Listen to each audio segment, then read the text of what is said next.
Yo, ready to make some money? Let's do this. Ready to make some money? Come along. Let's Get in here. Let's do this. Let's do this. All right, so I just joined your shift here on what, a Tuesday? Absolutely. All right, so we're driving in Pittsburgh, Pennsylvania, driving for some food delivery apps. We're gonna make some money on these side hustle apps. What are you driving for right now? Uber Eats and DoorDash. Uber Eats and DoorDash. So it's about 2 p.m. right now. How long are we going today? We're gonna go for a few hours. I've been on the road for about 45 minutes so far. Okay. I'm hopping on here for the shift to give you a nice ride along as you're watching this live with us. So how's it been for the first 45? It's been good demand, but only on one app. So Okay. We'll talk a little bit about it, but my main strategy is to toggle between Uber Eats and DoorDash and choose the best rides for me. Nice. So let's get to it. Let's drive on both apps and let's make some money. All right, so we canceled actually a few orders here. Why did you cancel those and why did we take this Yoshino order?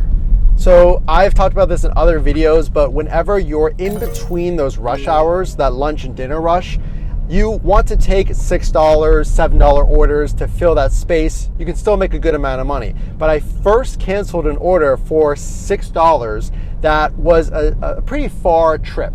But then right after I canceled that order, I got another $6 order that was extremely close and a very short trip. So we're gonna go ahead and accept this one.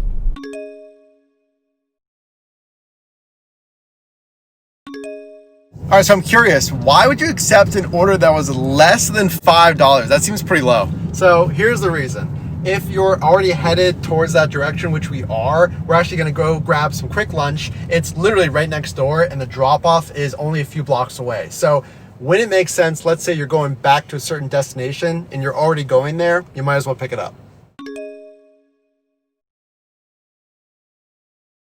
All right, so we took a quick lunch break. We're hitting the road again.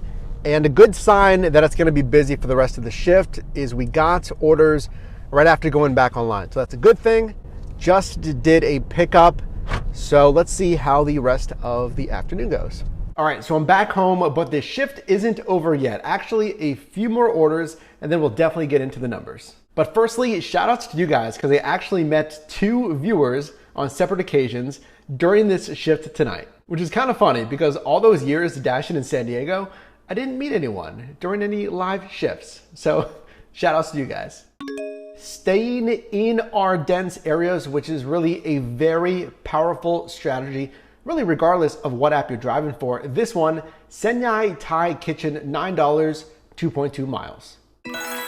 Now this next one is actually a stacked order and one that I kind of had to convince Matt to take here. So let me know, do you need some convincing? Would you accept this one?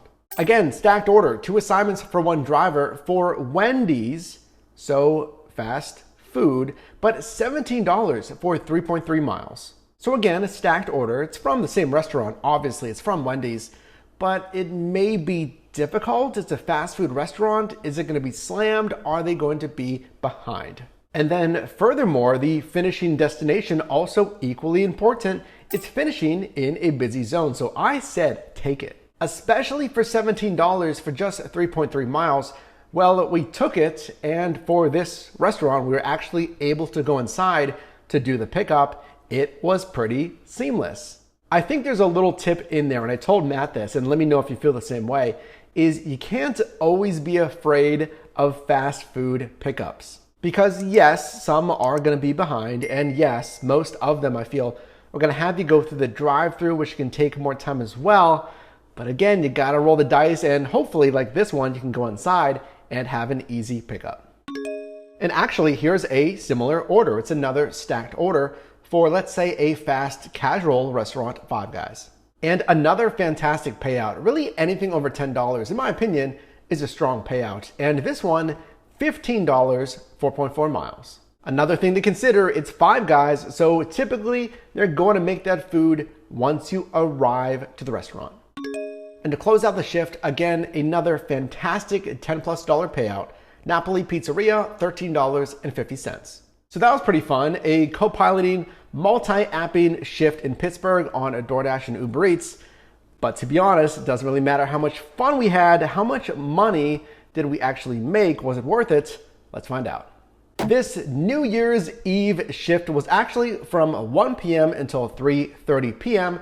and then a quick break for lunch, picking back up at 3:45 p.m. until 5:45 p.m. During this shift, in total, we earned $98.53. That equals a gross revenue per hour, $21.90.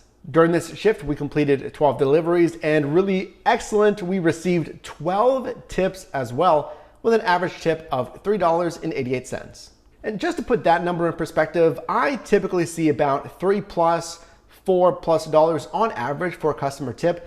Let me know down below in the comments if you see the same. For this shift, we drove 27.2 miles for a fantastic payout per mile, $3.62. And we get a tax deduction of $15.64. So how do you think we did multi-apping in Pittsburgh? Let us know down below in the comments. And if you got value in this video, definitely drop me a like. And of course, you can click or tap the screen here for my most recent video, as well as a video recommended for you. And I'll see you in the next one.